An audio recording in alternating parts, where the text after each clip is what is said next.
Essa é a questão mais difícil que a UES colocou na história do seu vestibular.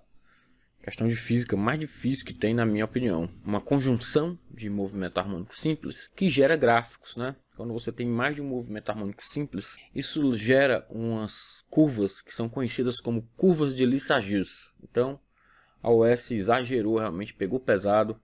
Mas como eu estou comentando todas, essa não poderia escapar. Apertem os cintos porque realmente o negócio aqui é bem acima da média. O que ele fala? Ele fala que no laboratório de eletricidade e magnetismo, um professor de física tem à disposição um osciloscópio e 2 geradores de funções arbitrárias. Percebe? Vai haver uma superposição, né, de movimentos. E ele vai estudar movimentos periódicos em superposição, né? Então ele combina esses movimentos e o gráfico aparece na tela do osciloscópio, em forma de uma curva que pode ser representada na forma cartesiana, né? Então, ele combina sinais harmônicos de mesma frequência angular, ômega, mas com uma diferença de fase delta minúsculo, constante no tempo. Para sinais com mapeamento na variável no tempo t, com a seguinte forma simples. Um dos MHS aí, ó, vai dar x de t igual a b cosseno de ômega t, e o outro y de t igual a cosseno de ômega t mais delta minúsculo, né? Na assertiva 1, ele diz se o delta for igual a zero, o movimento combinado é retilíneo na direção diagonal do retângulo de lados 2A e 2B. Então a gente tem que pegar as duas funções, gente, estudar essas duas funções de maneira a substituir o delta igual a zero na função y, né? Que é a função que tem o delta, correto? Então olha só, pegando a função do x, x é igual a b cosseno de ômega t. Essa não sofre alteração porque ela não tem delta. A outra seria a cosseno de ômega t mais zero, né? Como é zero, você só escreve ômega t mesmo. Tira aqui o zero, escreve só o ômega t. O que é x sobre y? X sobre y é b sobre a. Então a divisão desses dois cossenos, como dá 1, eu tenho que a função y vai ficar igual a sobre b vezes x. Vocês percebem que isso vira uma função linear? Repetindo para você entender, a gente dividiu esse por esse e essa turma aqui do outro lado também, né? Só que o cosseno sai com cosseno. E é verdade que y fica igual a sobre b vezes x. O que esse a sobre b é? Ele é o coeficiente angular dessa função linear, né? A função ela ganha essa conotação aí. Por que ela ganha essa conotação? Porque, gente, a sobre b é exatamente a tangente da inclinação, não é isso? Se a sobre b é a tangente da inclinação, é verdade que nós vamos ter uma função que alcança o maior valor aqui em A e o maior valor positivo aqui em B. E a tangente desse ângulo aqui, ó, é A sobre B, que é o coeficiente angular da função linear, em que y depende de x, né? Então, basicamente, ó, tá aí o ângulo, né? Ele é a tangente ali, que é o coeficiente angular. Então, realmente é aquilo que disse o primeiro item, né? A combinação desses dois movimentos vai dar uma diagonal, né, de um retângulo dos lados, né, 2A e 2B. Voltando aqui na figura para você ver, ó, é exatamente isso, né, ó, 2B, porque vai até aqui, né, de mais B e menos B. E aqui também, ó, 2A, porque vai de mais A e menos A, né? Então esse item aí é um item verdadeiro, né? Vamos para o item 2. Ele diz que se aquele delta, que nesse item era zero, passar a ser π sobre 2, o movimento combinado tem como representação uma trajetória elíptica, descrita no sentido horário. Essa é a parte mais difícil, gente, com os eixos na direção dos eixos coordenados. Então, vamos lá, né? Agora, nós vamos ter que avaliar o 2. Para avaliar o 2, nós vamos pegar aqui as funções, né, e fazer essa análise que eu acabei de ler. Lembre-se que o delta agora é π sobre 2, né? E nós vamos ter como resultado uma elipse que ela tem que ser descrita no sentido horário. Eu vou pegar as funções ali, ó, que eu tinha no 1, né? E lembrar que em uma delas o delta é π sobre 2, né? Então vamos pegar as funções. A x permanece a mesma coisa, a y não. A y, vamos ter o acréscimo aí do π sobre 2 nela, né? Então vai ficar assim, ó. Tá aí as duas funções. Gente, agora não dá mais para dividir e zerar, entende? Porque a de cima é cosseno de ômega t. A de baixo é cosseno de ômega t mais π sobre 2. Mas nós temos outro artifício para fazer isso, tá? Então, vocês sabem que quando a gente tem a função cosseno somada com π sobre 2, ela vira a função seno, né? Então, ela vira a função menos a seno de ômega t mais φ0, certo? Pronto. Agora eu tenho as duas funções, ó. A x lá em cima está em função do cosseno e a y está em função do seno. E eu sei que cosseno ao quadrado mais seno ao quadrado é igual a 1, né? Então eu escrevo as duas equações dessa maneira. Então entenda o que eu fiz, né? Ó, eu peguei esse b, passei aqui para baixo, né? E elevei ao quadrado. Ó, x ao quadrado sobre b ao quadrado é cosseno ao quadrado de ômega t. Peguei esse a, passei aqui para baixo, ó, e elevei ao quadrado. Y ao quadrado menos a ao quadrado, que vai dar mais a ao quadrado, é seno ao quadrado de ômega t. Essa soma aqui dá 1. Então essa soma aqui também dá 1, né? Então sendo assim, ó, relação fundamental da trigonometria, né? Então essa soma dá 1, essa soma também dá 1. Essa figura, gente, é uma elipse. Ela só é uma circunferência se eu garantir que esse b é igual a esse a. Aí fica a equação da circunferência, porque fica o raio, né, ao quadrado. Mas se o a for diferente de b, você tem os dois semi-eixos da elipse, de tamanho diferente. Então, para generalizar, garantir que esse a é diferente de b, né, eu não posso dizer que é igual, a não ser que a questão garantisse que fosse igual. Então, isso pode ser uma circunferência e pode ser uma elipse.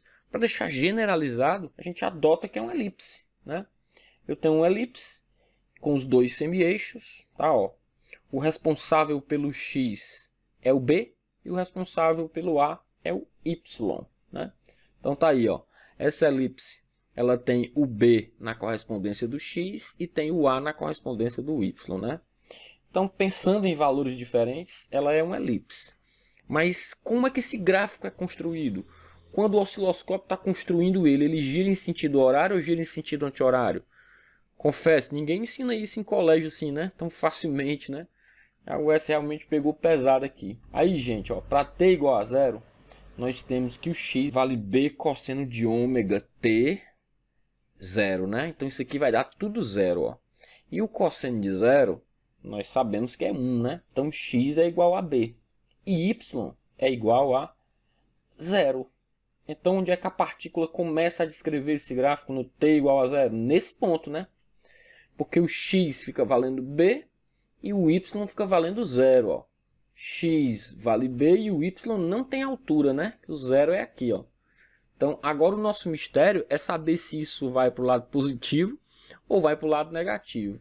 Aqui você precisa conhecer as funções velocidade, porque é elas que vão dizer isso, tá? Ó, a função velocidade no eixo y é ela que vai dizer que se isso se movimenta para cima ou para baixo, entende? Ela é do tipo menos ômega a cosseno de ômega t, porque a função do MHS no eixo y, gente, ela é seno. Aí a velocidade passa a ser cosseno, tá? Ó, Vy vai ser igual a menos ômega a cosseno de 0. E o cosseno de 0 é 1. Percebem que o Vy fica negativo, quer dizer que essa bolinha aqui que constrói o gráfico, na verdade o ponto que constrói o gráfico, vai descer, gente, ao invés de subir, ó. Se ele vai descer, o sentido é horário e não anti-horário. Tá? Se o sentido é horário e não anti-horário, temos que ver o que falava o item, né? O item falava que era descrita no sentido horário. Tá? Então, realmente o item é verdadeiro. Para você ver o nível de complexidade dessa questão, né? Exige até o sentido de giro da descrição da função de combinações de movimento harmônico simples. Não é nada fácil. Vamos ver agora a assertiva 3. Se esse φ for 3π sobre 2, os sinais apresentam a mesma amplitude, ou seja, A igual a B, e o movimento combinado tem como representação uma trajetória circular descrita no sentido horário. E ele já está todo desenhado aqui para a gente ganhar tempo, tá? Lembra que ele disse que o t, que é o que tem na função y, é 3π sobre 2. Nós vamos só fazer uma correçãozinha aqui, ó, né? Vai virar 3π sobre 2 em detrimento de π sobre 2, certo? Pronto. E nós vamos fazer aquela mesma coisa, gente. X é b cosseno, y é a cosseno de ômega t mais 3π sobre 2.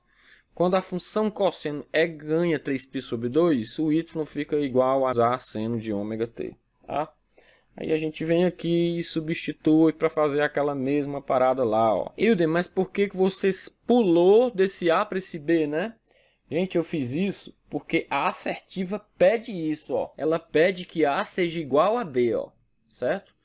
E os sinais apresentam a mesma amplitude. Então, bem aqui onde eu estava, eu fiz essa troca por esse motivo, tá? Ó, troquei o A por B.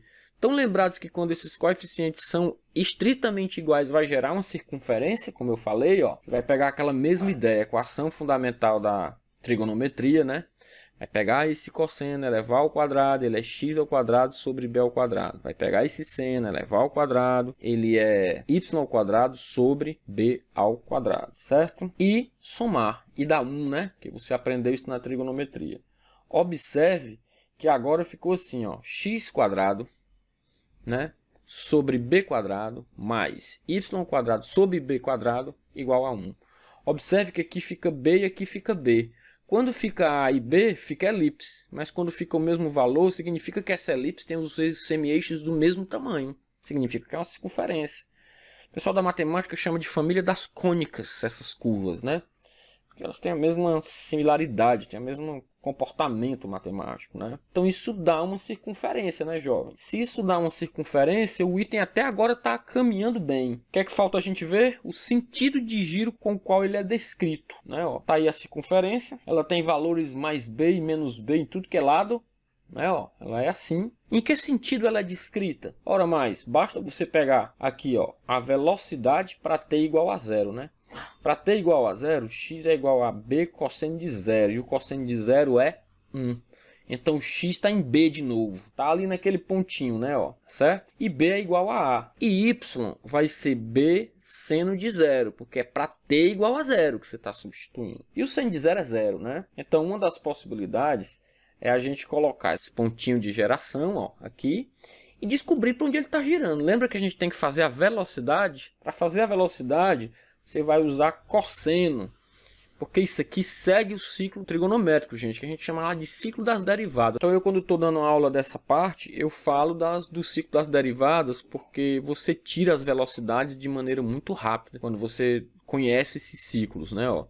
Então, se você tem um y valendo seno na função do MHS, a velocidade vai valer cosseno, né? Então, a velocidade é do tipo ômega a cosseno de ômega t. Lembra que nós temos que substituir o t0 para descobrir se a velocidade é positiva ou negativa nesse eixo? Então a gente substitui. Quanto é o cosseno de 0? O cosseno de 0 é 1. E aí, se o cosseno de 0 é 1, essa velocidade vai dar positiva. Significa dizer que essa partícula sobe na hora de gerar esse gráfico.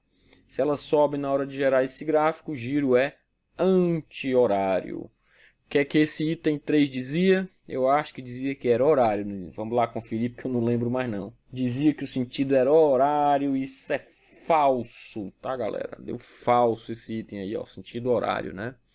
E, finalmente, o item 4. O item 4 diz que se essa fase inicial for π, o movimento combinado novamente é retilíneo. Mas é a diagonal, é a outra diagonal que você não desenhou no item 1, né?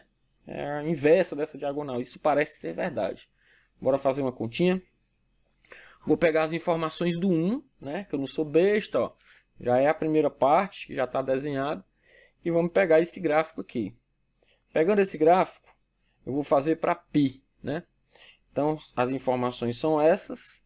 E eu vou colocar o π lá onde tem o valor de t. É lembrar que o cosseno, um valor mais π é menos o cosseno, né? Tu tá aqui no cosseno, ó, tu soma π, tu vai para menos o cosseno, que é o outro lado. Tinha que lembrar disso, saber uma trigonometria básica direitinho, né? Pegar as duas funções aí, ó, e dividir uma pela outra. Vai dar aquele a sobre b, só que vai dar negativo, lembra? Ó?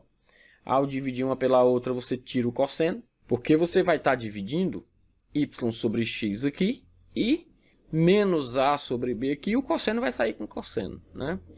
Se o cosseno vai sair com cosseno, vai ficar aquela mesma função do item A, só que negativa.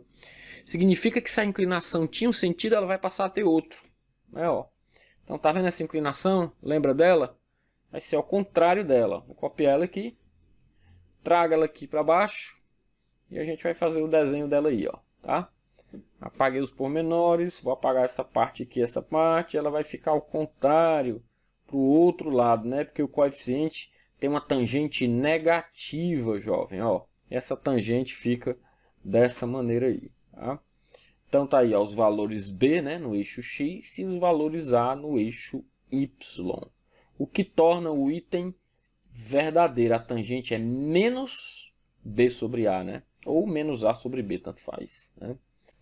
Olha só aí, esse item vai ficar um item verdadeiro. Se esse item vai ficar verdadeiro, a nossa resposta é o item B. Gente, eu narrei a questão muito rápido, tá? Você tem que fazer isso com paciência, revisar sua trigonometria para ver se você realmente tinha base para chegar num problema desse nível, né? É um problema de nível muito alto mesmo, não dá nem para você tirar o print, ó. Para você tirar o print aqui, eu vou ter que ser carinhoso com você aqui, ó. Você tira o print aqui dessa primeira parte, tá, ó? Parte 1 das contas. E depois você tira o print aqui da segunda parte. O negócio é brabo, tá? Eu considero essa questão a questão mais difícil que a UES já colocou no vestibular dela, de longe das outras, né? E adivinha qual é a matéria? O pessoal de alguns colégios sabem aí, matéria que eu ensino nos colégios, né? Movimento harmônico. E é realmente, tá aí a parte 2 para você tirar o print, né? É realmente uma parada mesmo bem difícil, né? Então era a questão, você não precisa fechar essa prova. Para você pular no dia, né? Isso acontece. E a avaliação dos itens, né? Para você fechar aí o seu printzinho feliz, né? Aí os itens avaliados e acontece. Então é isso, questão extremamente difícil, né? Batendo o recorde que a UES tem aí pra gente nesses últimos vestibulares, que ela subiu o nível. Para mim, essa foi a de maior nível.